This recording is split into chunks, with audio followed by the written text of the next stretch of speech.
Second panel discussion for the day, which is core to the Prime Minister's vision for India, Make in India, Unleashing India's Potential. May I invite on stage for the special discussion some very distinguished speakers who we have with us right now.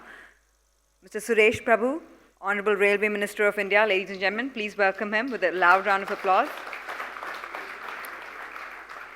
Mr. Manohar Parrikar, Minister of Defence, Government of India. Mr. Amitabh Kant, Secretary, DIPP.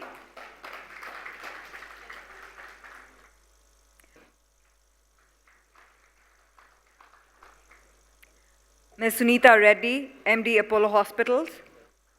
Mr. Tom Albany, CEO, Vedanta Resources. Mr. Michael Thyman, CEO, ThyssenKrupp. And Mr. Hans-Paul Berkner, Chairman, BCG. The moderator for this discussion will be Mr. Neeraj Agrawal, MD, India, BCG Group. Neeraj, over to you. Yes, here we go. Hello, very nice meeting you. Shall I move over there? No, it's One more chair.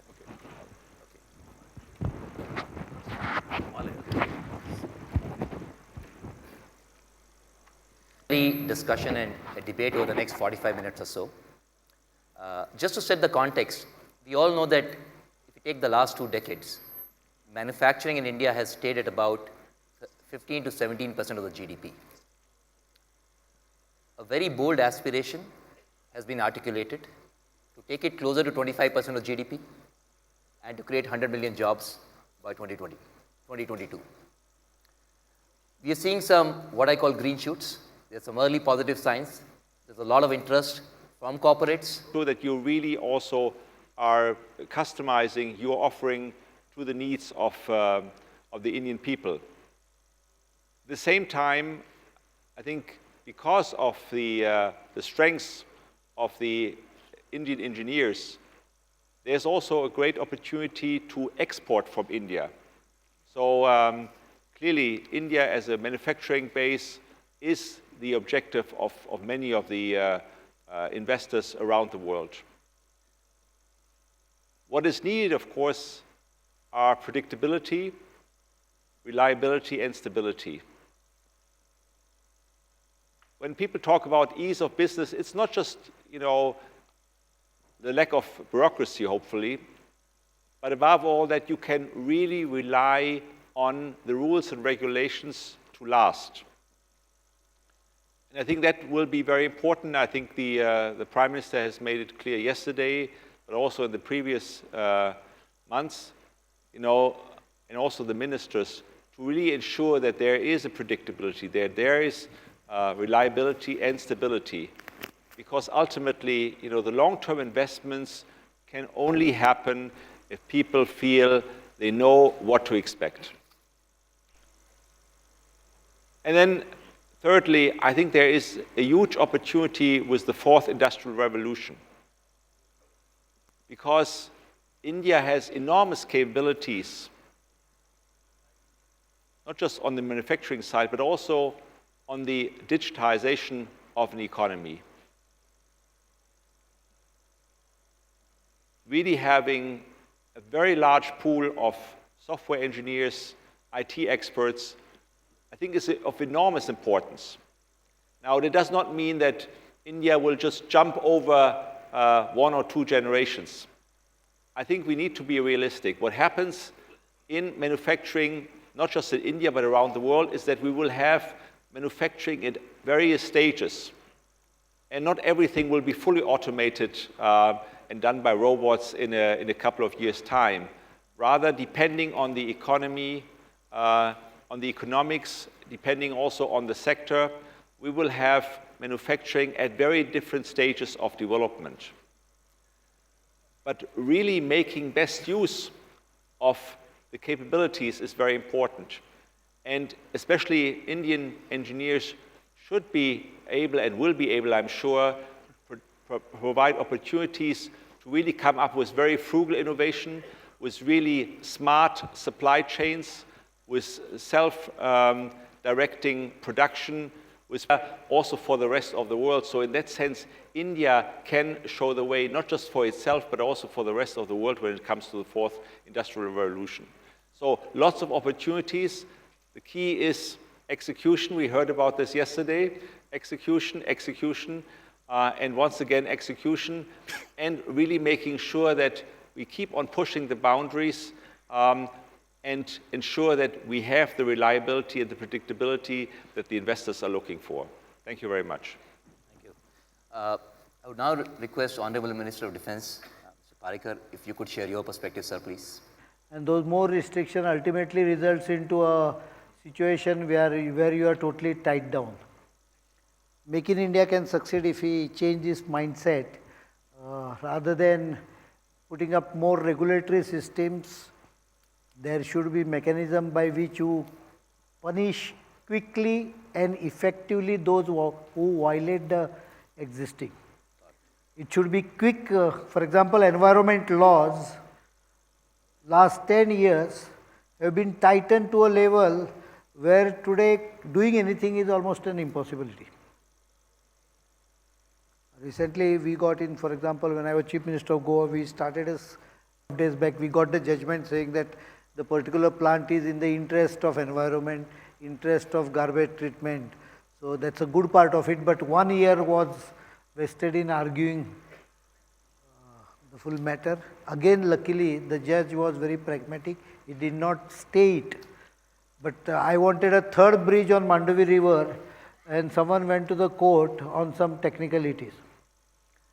How do you tackle the situation? More regulation, you will not be able to perform.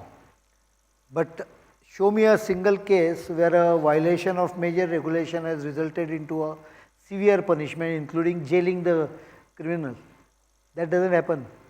So I think we should stress on effective systems where violation will be punished very heavily, but tightening the regime. Export, we have almost removed all the restrictions, and I promise that during 16, there will be easier methods by which you can export very easily even certain higher end material, subject to of course certain declarations and international treaties. For purchase, we are reducing many of the framework.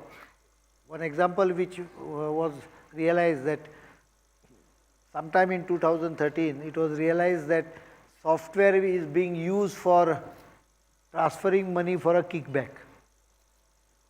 Nothing was proved, but that was thought to be one of the route. Immediately in offset, software was banned. We have opened it up. We have changed many of the regulations. It's now more trusting the people. So we have done the unleashing, but you have a difference between unleashing a Doberman and unleashing a mild manner. The defense is more like a Doberman. So when you unleash it, you have to be careful that it doesn't bite someone. Bite you. So I have to take care of that, that it doesn't take a bite of someone. But I think we have done lot procedure. I'll prefer to answer questions on that. But lot things have been done in defense. Sure. And the government as itself has supported a lot. 49% FDI was absolutely essential. Case-to-case basis, we can even consider more in technologies where they are difficult to be given to the local companies. We can consider even above 49. Even that process has been now reduced to only the ministerial level rather than the cabinet level, which was much more difficult. So I think we have done a lot of ground preparation. Results will be seen in coming years. Thank you very much, Minister. I would now request Honorable Minister of Railways, Mr. Prabhu, to share his perspective. Make in India. Yeah, please. You know, we must look at this whole campaign of Make in India in a much broader context. Indian economy, presently $2 trillion plus. It has a potential to be, as the Prime Minister said last year on the same platform, to become something like $20 trillion, and that's a matter of time when we reach there. Sooner or later, that's the only issue, but we'll be there surely. And looks like sooner than later. And therefore, if you want to do that, the important issue is how much part of that GDP. Another very big Make in India initiative, and all of that $7 billion will be made in India, The other component is almost $16 billion plus high-speed railways, 85% will be made in India. There are other 3 or 4 major projects. One in West Bengal, we are trying to do train sets, which will be in other part. We are already working on the manufacturing initiative. All told, will be another at least $20–25 billion. And we will be at a very advanced stage of negotiation, which will happen anytime. The important ecosystem that will get developed because of this will be unimaginable. If you are going to make all of these things in India, and some of the global players will be doing that, obviously nobody is going to make all of that in their own shop floor. There has to be an ecosystem that gets developed. That ecosystem will promote the small and medium enterprises, in turn will create employment, one of the objectives of the GDP growth. And therefore, you cannot imagine the huge spin-off benefits of what we are trying to do in the railways today. In terms of manufacturing, that will have a huge impact on the GDP again immediately. Economic survey covered railways. So railway, anyway, I think people had forgotten, though they travel by it for a long time.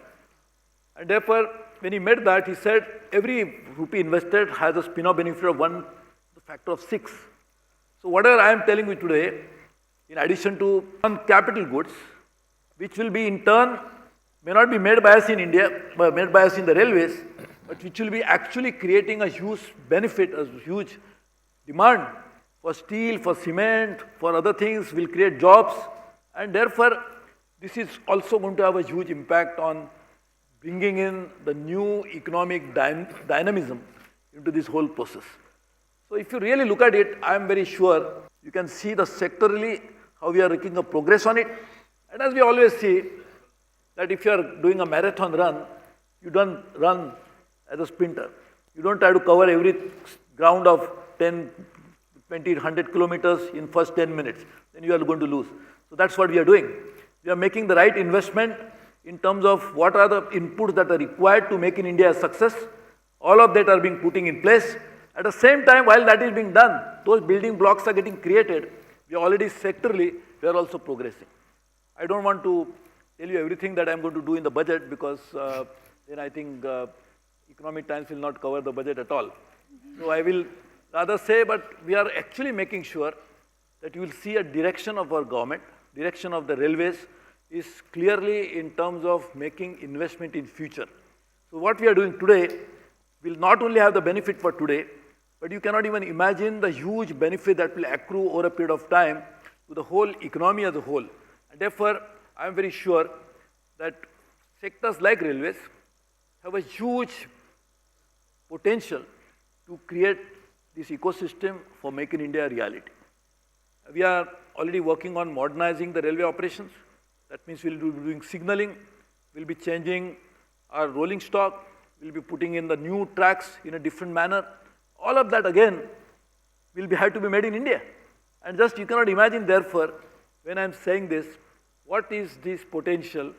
I think one day the Economic Times research team would work with us to find out what could be the huge potential that will, and trying to find out the development of technology within ourselves, which will take probably few years. We could actually integrate those technology into the today's system, but ensuring that all of that is going to be made in India. So therefore, the global community can participate in terms of making sure that they actually come here, invest, make in India, and then we can actually work together to develop that ecosystem even faster. We already tied up with the Japanese, with the Koreans, also with several other 13 countries. At least some of these countries, we are insisting that we'll also have tie-up on R&D.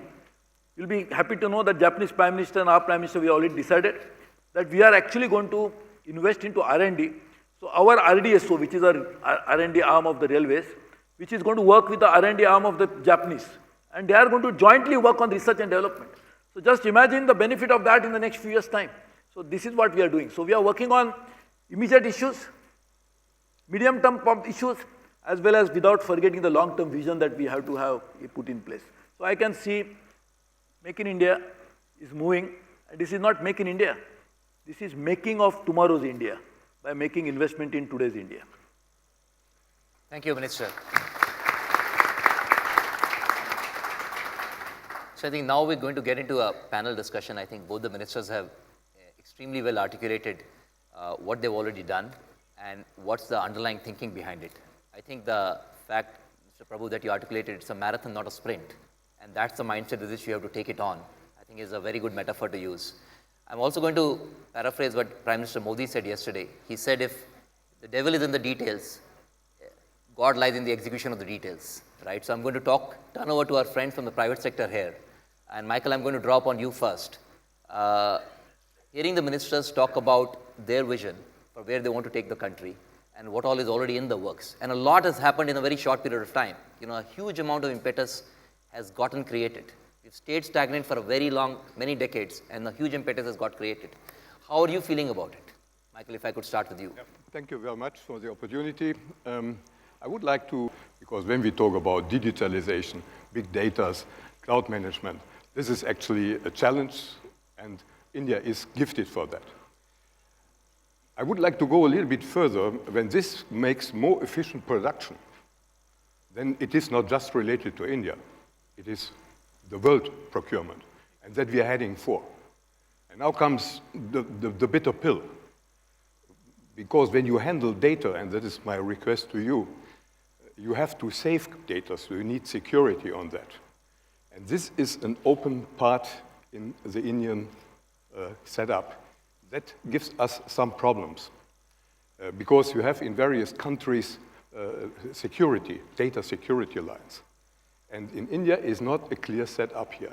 So when we want to follow that, we have to address this problem. This is an open point, just that we don't forget it. That's number one. Number two, I'm really delighted that you approach one global requirement, that is mobility, increasing mobility. And this is definitely also something which is very valid here in India. And I see in Mumbai in the mornings in the stations how people try to get their way to the jobs and in the evening back. But the problem, in my opinion, doesn't stop when you just have fast-going trains. You need the whole infrastructure. You need the stations. And please, when you do that, let's go to a smart solution. I'm talking about feeder system, when somebody has to go from one track to the others, and you have their long distances in between. Bring this also in, because otherwise the bottleneck is just shifted for one end. And we take that very serious as company, and we are making just a major investment in Pune in order to have these feeder systems, electronic guided feeder systems, available here in the country. Made in India, not coming from outside. Made here for India. Thank you, Michael. SNS, if I could draw you into the discussion.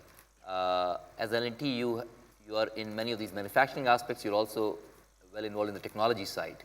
How do you, from your perspective, do you feel excited about what is on the table, and how are you taking this forward? Yeah, definitely. That's an understatement of a question. We definitely feel excited about where things are going. There is an absolute amount of positivity that has been created. But to answer your question, I'll try to break it up into 4 parts. On the manufacturing side, as you know, huge capacities have been created in certain critical areas which are absolutely required from the future economy point of view, whether it be power production, whether it be nuclear power plant of the future, whether it's shipbuilding, or whether it is certain other aspects of critical nature, from capacities that have been built up forward or fully utilized, or to the extent possible utilized, with not just lip service, but with the background that things have to be done out here. One of the fantastic things that's happened in the railway ministry is the locomotive program, where the mouth is, where the money is.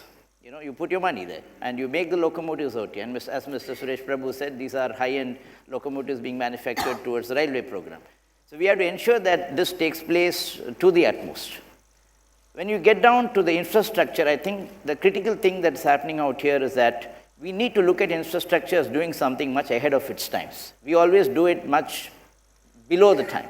What should have been done 25 years back, we are trying to do it today.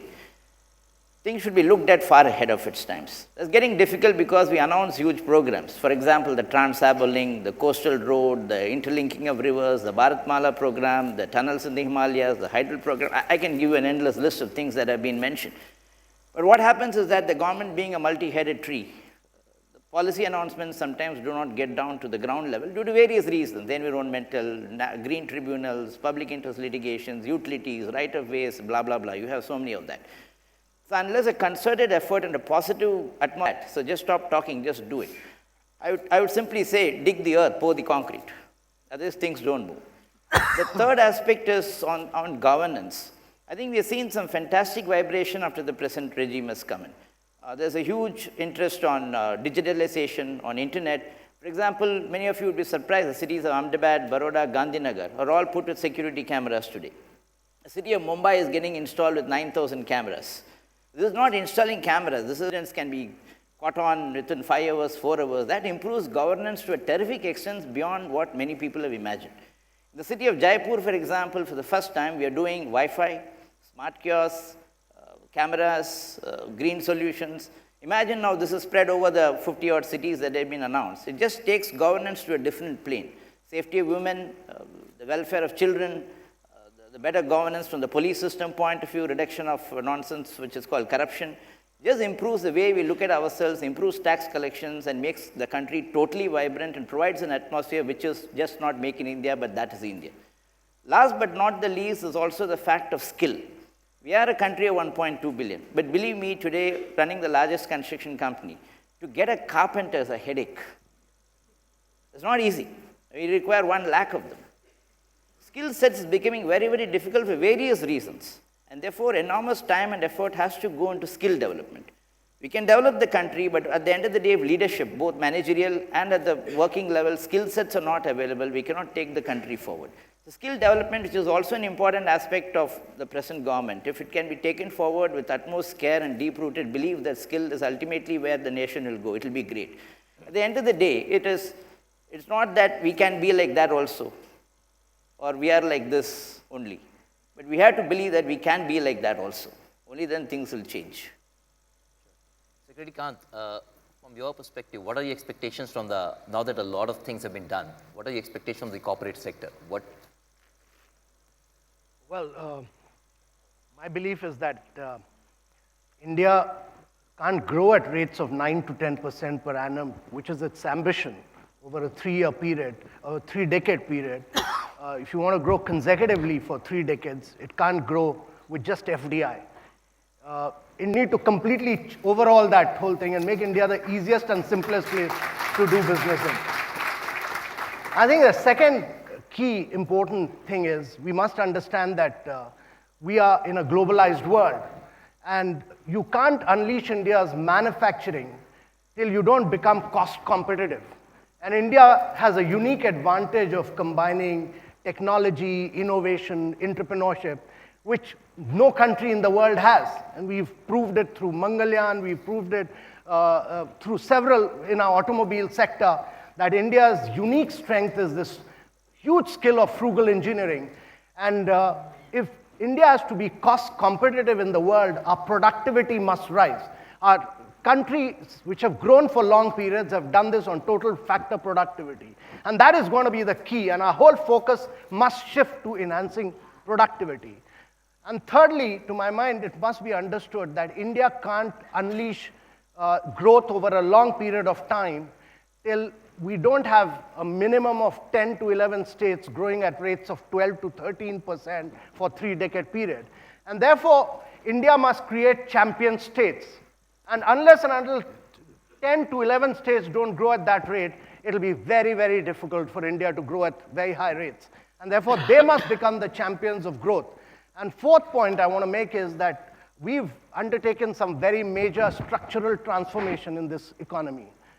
Both in defense and in railway, India is going through very high structural transformation. India has never seen this kind of structural transformation happening. You know, both in terms of offset, in terms of procurement policy, in terms of the very large contracts that have been given out to GE and Alstom. These are very radical structural transformations. And when structural transformations take place, it takes a little time. I mean, it happened after 91 when the reforms took place.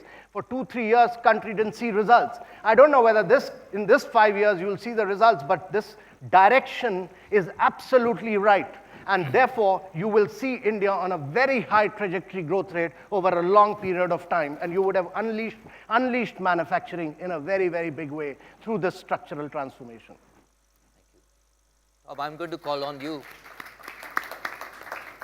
If you take a slightly broader view of Make in India, it's about value add from India, right? And India is a very resource-rich country. Our proven reserves are already 4th largest in the world behind China, US, and Russia. Our unexplored reserves are said to be many times our proven reserves. You've been in the resources sector for a long time. What's your perspective? Yeah, thank you. I think the good news, and I bring the real potential, is that India's got a tremendous mineral endowment. If you think about the geology, it's the same type of geology that is in Australia, and we know what's happened with the minerals in the energy sector in Australia. It's just a big driver for their whole economy. That's really what is the vision. To get there, there's a lot of unrealized potential along the way. So far, the sector is probably undercapitalized, and you don't see enough of the international players coming in here. So we got to attract more of the international players. But I just want to really step back a bit, because this is not India today, but India 10 years from now.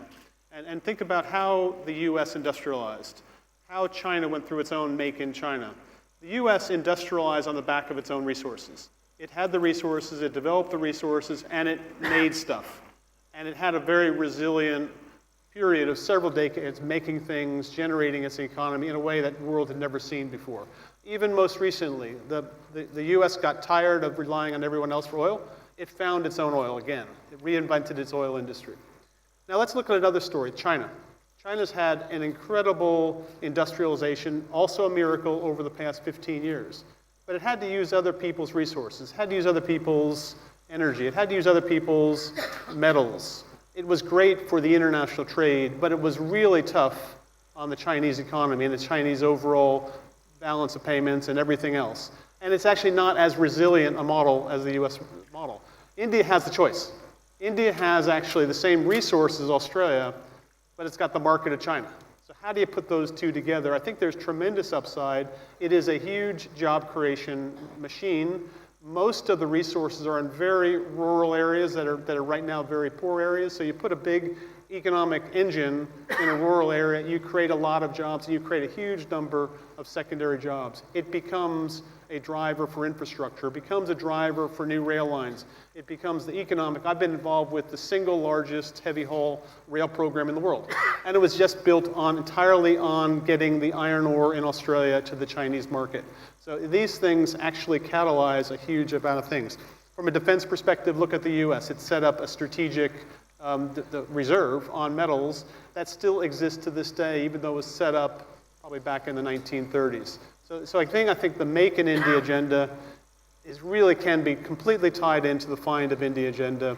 That's the future today. Every one of the CEOs here, we're big customers of yours. So we're actually out there, we're providing business to the manufacturing sector, the building sector, the fabricating sector, and the services sector and the healthcare sector. So we can be all part of this solution. One of the things Hans Paul touched upon was the whole issue of the 4th Industrial Revolution and how technology and services is increasingly going to play a main role in manufacturing. Mr. Parikar, Mr. Prabhu, both in defense and railways also, technology is going to become increasingly more and more critical going forward. I'll come to you in a minute on that, but before that, Sunita, you're here, right? And you represent the medical and the whole medtech industry as well. How do you see technology changing that, and what role can that play in Make in India? I believe technology can play a huge role in Make in India. But before we look at Make in India, let's look at the Indian first. I think Shri Amitabh Kant referred to the productivity of India, and the minister spoke about investing in the future. So unless you invest in the individual, I don't think that you will have a great future. In 2013, we lost 40 million man days because of ill health and people who couldn't go to work because of ill health. India today, Indian healthcare contributes to 5.7% of GDP, and that's around $60 billion, out of which 48 billion is coming from the private sector. So I believe that technology and healthcare have a huge place to play in the future of India's economy. Having said that, I think the three areas that we really need to look at is skilling, and I think all of us have spoken about that. We really need to, we have 0.6 doctors for every 1,000 people. We need to double our nurses. We need to triple our healthcare technicians. Skilling is definitely something that we need to do today and right now. The healthcare industry has a multiplier effect, and I think that also was spoken about how for every dollar you invest in healthcare, you generate another $4 in manufacturing. Today we import $2.7 billion of healthcare products, whether consumables or devices, but that's being done, and I think that with what's being done in defense, we can look at import substitution and start manufacturing these items in India. I truly believe that even in the area of medical value travel, today it's a $97 billion industry, and it's our chance to get at least 1% of that. I'd like to close because I know that you're short of time, but since I'm the only woman here, let me take this advantage to say that digital health is something that's changing the world. It's made geography history, and smart capital is really focusing on the new digital health platforms. Among that, telemedicine. We run 66,000 telemedicine centers, and we connect all over India, and we connect into Africa. So I do think that by combining technology, introducing good manufacturing processes, we really can take healthcare not only all over India, but to Africa and the other countries that really are looking for a low-cost solution for healthcare. Mr. Prabhu, if I could, there was this, how do you feel technology is going to fundamentally shift the whole railway sector? And the fact that we have so much capability on the IT services side and technology, can that help us leapfrog, as you talked about the India of not just today but tomorrow as well in this sector? Obviously, there has to be a technological innovation, technological investment so that we can get a benefit out of it. So technology is a key to success. But what technology is also very important. In Indian context, I agree that we have to improve productivity, but we also have to create more employment. So probably at this stage of development in India, labor-intensive production will also have to be promoted in a big way. I'm not saying at the expense of productivity, but without compromising productivity, you could always have to. But if a country does not produce enough jobs, will not be able to be sustainable development. And as we always know, sometimes people say good economics and good politics, how do you match? But we tend to forget that economics is also part of our overall sociology. If you do not take that into consideration, do not try to build in the ecosystem wherein we will be able to promote jobs as well, so that will really not be a long-term sustainable solution to the problem.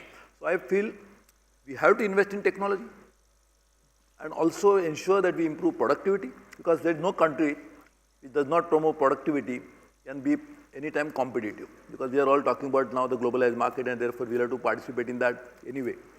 But there is a possibility that investing in technology without compromising productivity, we can also create employment. And that's a challenge, that's an opportunity, that's what we must look at. And there are enough number of potential to do that. And therefore, to take advantage of that, again, we probably need to have the linkages with other sectors. So that's why the Prime Minister's other program of Skilling India is extremely important. Digital India is also equally important, because Digital India will bring in the type of digital connectivity as well as improve productivity, improve quality of governance. Just to talk about governance, because that's very important in terms of when you make investments, we have to be completely transparent. So when we did these huge contracts, everything was 101% transparent.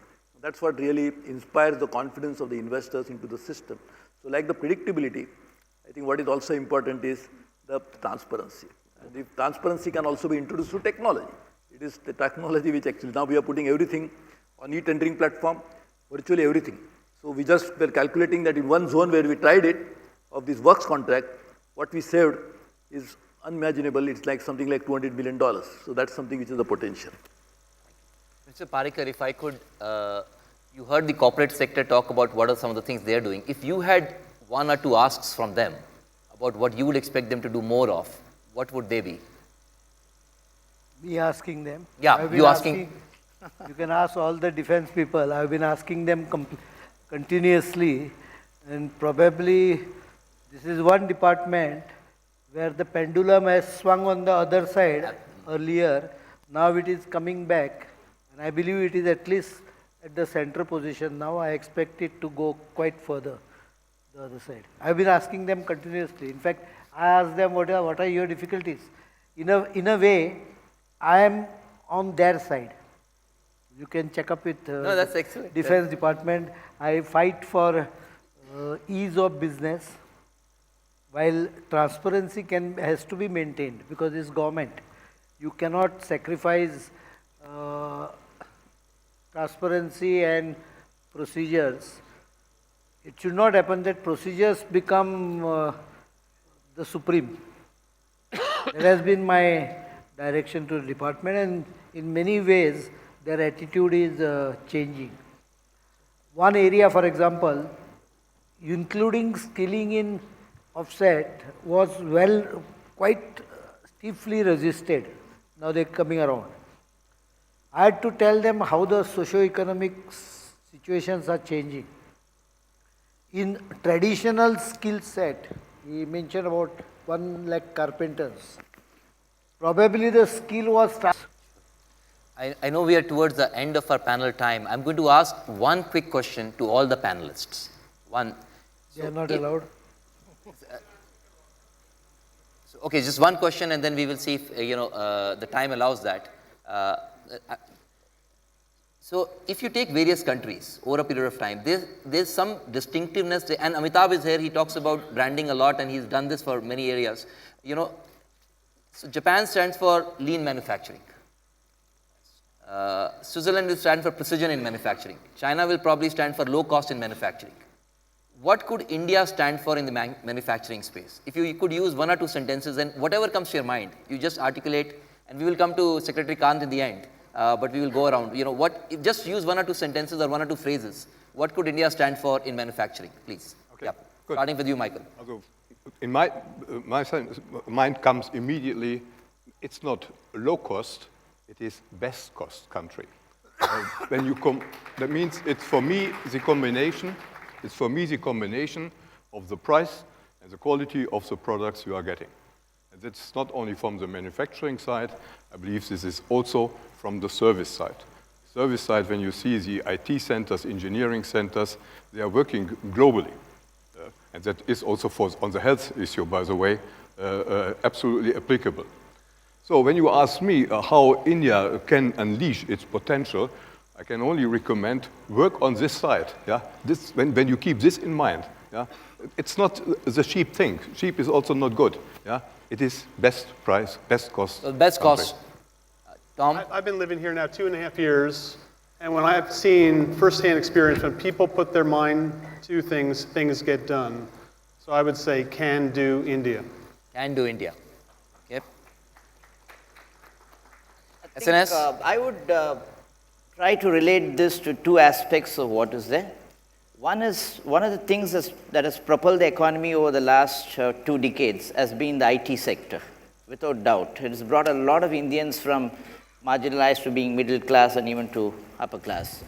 We should not forget that. That's created huge employment and put India in many parts of the world on par with, given a self-respect, and there's been a tendency to look at Indians in a totally different manner as an intellectual kind of people. And therefore, taking advantage of that and taking advantage of the fact that we are really trying to push manufacturing in many ways, I think we should call it a combination of using sensors, smart data, Internet of Things, cloud, etc., including smart manufacturing. So I'd call it smart manufacturing. Smart manufacturing. Minister Prabhu, Mr. Parekar, if you would like to take I'll put it cost effective. cost effective. India can be lean, it can have precision, it has resources, so it need not be depending on outside world. So all these parameters you mentioned possibly can exist in India. So it's a cost effective could be word for it. Mr. Prabhu? I don't think there is such a simplistic solution like one bullet available to solve all the problems. So I wish. I know, I deliberately put you on the spot. I wish sorry. that was the case and only BCG can suggest that, so we'll be very happy to do that. But I personally feel if at all we are to find out just one as a priority, not the only one to be implemented, I think that should have some linkage of manufacturing with a linkage to farm. Linkage to farm. So if we can have something which is produced on the farm that can be actually processed and in a big way, that will create huge amount of job. So the job intensity of an activity which takes the product from farm into manufacturing, which will create jobs in logistics, which will create jobs into farm obviously, but will also avoid the dubious distinction that we lose 30% of fruits and vegetables despite being the second best producer of the world, we lose bulk of it. So I think that could be one which can produce assured farm, assured prices, not assured, but better prices to the farmers and also create huge jobs into many sectors, including packaging. Because if you are doing this, you need jobs in packaging, you need jobs in logistics, you need jobs into different kinds of ingredients that will go into the farming, and all of that will create a huge spin-off benefit for jobs creation. Srikant, I'll come to you. Sunita, what about you? I think for me it would be innovate in India, but quality innovation, because that's really important and it will distinguish us. The other thing that I'd like to add is that maybe being a woman, you know, we need to think with both our left brain and our right brain. I think design is being neglected for the sake of increase in manufacturing, IT, technology. People are leaving out the design segment. I think it's very important. So if we have to innovate, we need to bring back our researchers, we need to bring back our artists, we need to design like Steve Jobs designed Apple. And I think there's so much talent within the country that India can be innovative, but it can align quality to innovation. Just in healthcare, for example, we can do Ayurveda with allopathy. And I'm sure there are many examples across the space where this innovation is possible. So for me, it's innovate with quality in India. In fact, sorry, what she says, I really fully agree that what is make in India should also be designed in India. If we don't design in India and only make in India, then we look the IPRs and probably something like Nike, which does not make anything in US, only designs in US and makes a lot of money out of that. Sure. There's a lot of value to be created by designing in India. Hans Paul? I would say smart living and working. Because, I mean, in the way we always say similar things, but I think it's not just the working and the manufacturing. I think it, as you've said earlier, Minister, I think it comprises all kinds of elements of life. And of course, it's not just the work, but it's also the living that is important. And I think with the innovative part that have been emphasized before, I think if we can make that work, India will really stand out. Secretary Kant, if I could come to you. You know, my belief is that you can't solve the problem of the next billion people. You can't provide power to all by 2022 and housing for all by 2022 till India doesn't become the most disruptive nation in the world. India can never grow without technology and innovation, and India's present startup ecosystem enables it to disrupt the entire world. And we must become the most disruptive nation in the world to leapfrog. Okay. I think we're coming towards the end of the panel. You know, I don't know what you felt, but sitting on the panel, the sense of excitement was absolutely palpable. And whether you call it disruptive nation, can-do India, smart manufacturing, best cost, cost-effective, manufacturing to form, innovative in design, smart living and working, whichever metaphor you want to use, I think the excitement is out there. I think we will obviously look forward keenly as to what the next few years unfold, and I think the opportunities are enormous. Thank you very much. Thank you to the Honourable Ministers as well as the esteemed panel members. And just taking a leaf from what Mr. Khan said, we have a session today on developing the disruptive DNA. So you want to be in the hall for that session, which will be after lunch. But ladies and gentlemen, please remain seated as our next speaker is Ms. Kathleen Wynne, Honorable Premier of Ontario, and she'll be on stage in just a moment as the stage clears out. So please remain seated.